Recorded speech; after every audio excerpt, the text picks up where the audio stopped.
What will never be the same again once the pandemic is over?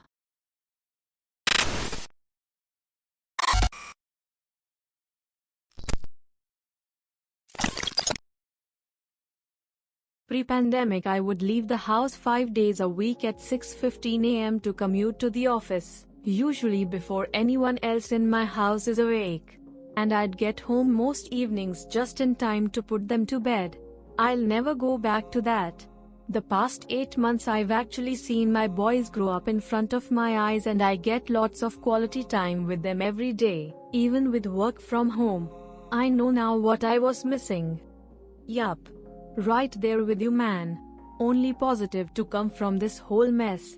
Made me take a step back and rethink my life. My marriage.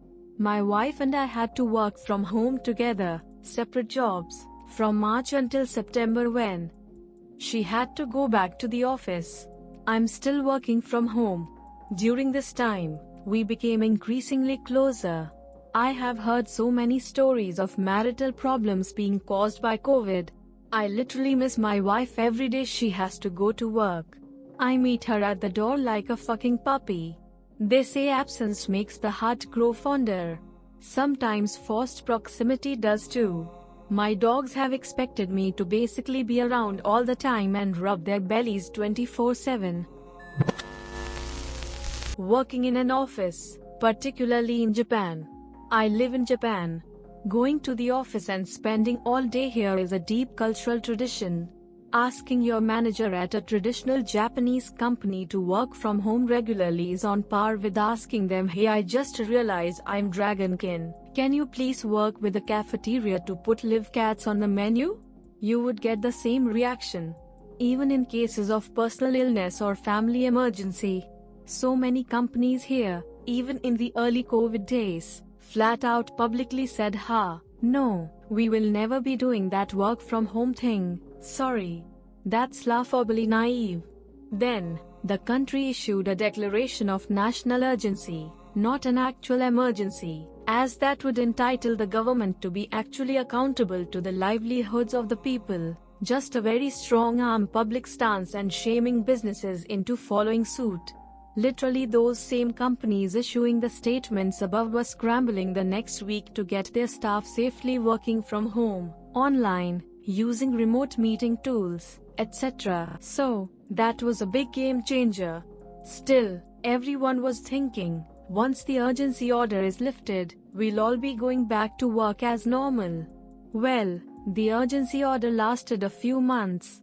And those traditional Japanese businesses saw what happened to their bottom lines when they no longer had to pay for electricity, heating/AC, cleaning, office equipment and maintenance, subsidized travel expenses to slash from work, soft items like coffee and snacks, etc. And so many of them now are singing the praises of a sensible work from home policy and planning for even long-term work from home options. Now the society is changing very rapidly to accommodate working from home. More people recently are less looking at buying their first house/apartment in crowded Tokyo outskirts/close suburbs, and looking more to buying 1 to 2 hours away in the boonies where land is actually affordable and living is better. It's watching a sociological essay/study unfold, live, in slow motion. Obliviousness to how many things I touched between hand washings. I used to work retail/cashier, and the way money smells is so fucking gross. I'd help count cash/store cash at open/close, and money just stinks. At the time it was like, yeah, it's gross, but I'll just wash my hands before lunch. Meanwhile, I'd be rubbing my eyes and nose, biting my nails, stalking food, touching my face. I'm genuinely wondering how I didn't get some kind of plague before all this. I will not take hugs for granted. Ep. My mom passed away unexpectedly in October. Because of my asthma, my mom took extra precautions around me and hugs were completely off the table. The last 2 times I saw her, I tried to hug her goodbye when I was leaving, and she said no. Of course I respected that, and we did an air hug. When I found out she died, The first thing that went through my head was the fact that I had not hugged her since January, and I never will again. There's millions of others in my shoes, and it's fucking heartbreaking.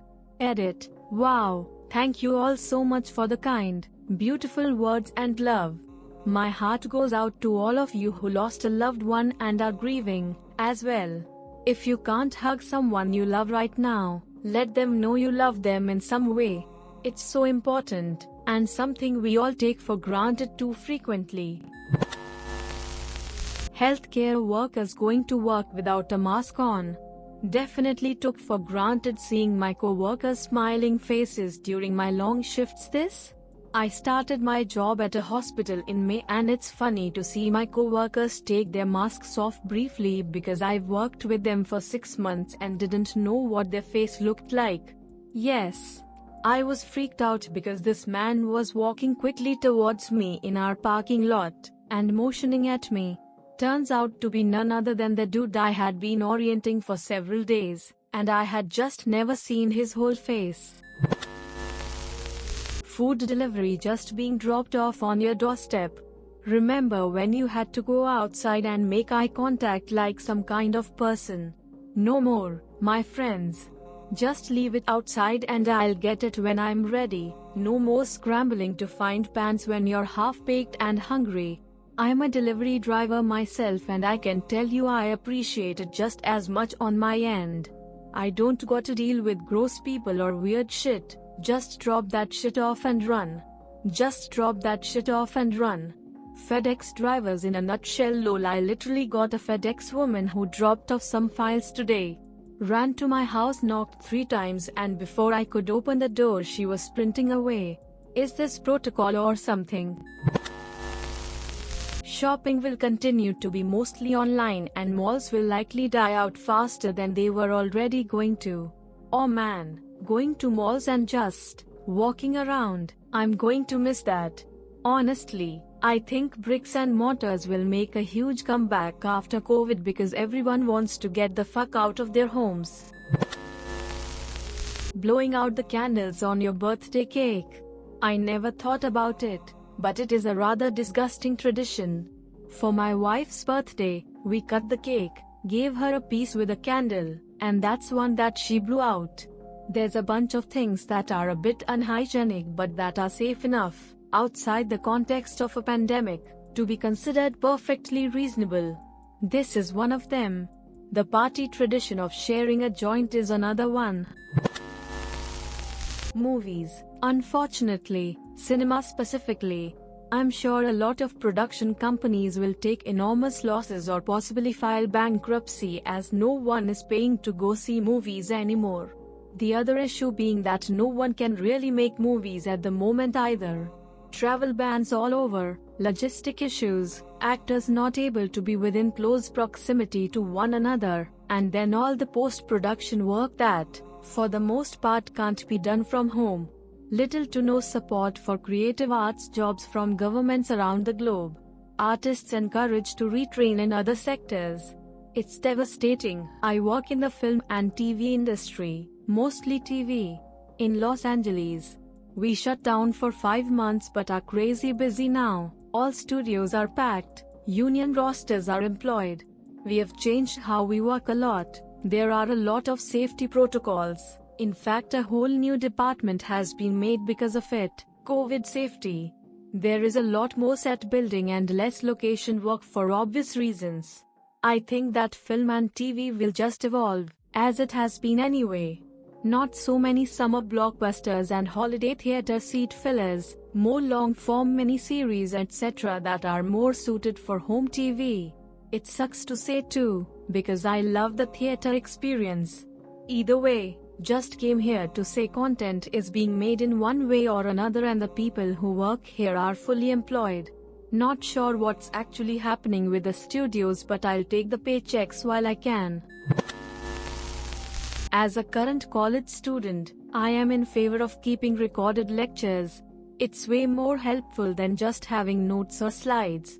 I had to take the day off for Yom Kippur and missed a class where the professor records her lectures and posts them online. It was amazing. For the first time in years, I didn't miss anything or had to rely on a friend for notes. As a college professor, I both agree and disagree with you. I hope for both. The recorded Zoom sessions are excellent and a great resource, so I don't have to reteach to those who skipped class. However, networking is one of the most important things about college, and it's difficult now. I don't really know any of my students this year, so it's hard to write letters of recommendation or refer to jobs. The best thing you can do is, if you attend a live Zoom session, lean in, show interest, nod along, laugh at the jokes/blunders, share. I find myself teaching to those students and think of them by name. It makes a huge difference. Good luck. College is worth it so long as you have a goal. Seek out internships, my friend. I've enjoyed the solitude of not having so many social obligations. Once this is all over, I'll have to go back to being the asshole that lies about not feeling well to get out of them. I'm the opposite. I was just starting to get out of my shell after shutting into myself for 6 to 7 years. I was super excited to do things with friends this year.